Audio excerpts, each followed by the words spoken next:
అమ్మ తల్లి పేరుతో స్త్రీ దేవతలను పూజించే సంస్కృతి అత్యంత ప్రాచీనమైనది. సింధు నది నాగరికత కాలం నుంచే ఈ సంప్రదాయం వాడుకలో ఉంది.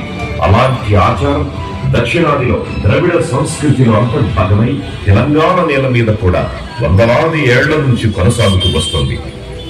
ప్రతి ఏటా కొత్త వానలు కురిసే వేళ ఆషాఢ మాసపు ఆరంభంలో గోల్కొండ కోట జగదాంబిక ఆలయంలో తొలి బోనం సమర్పణతో హైదరాబాద్ లో బోనాల పండుగ ప్రారంభమవుతుంది.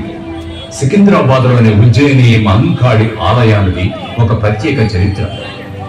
1813వ సంవత్సరంలో సికింద్రాబాద్ ప్రాంతంలో కలరా వ్యాధి ఎంతో మందిని పొట్టన పెట్టుకున్నది.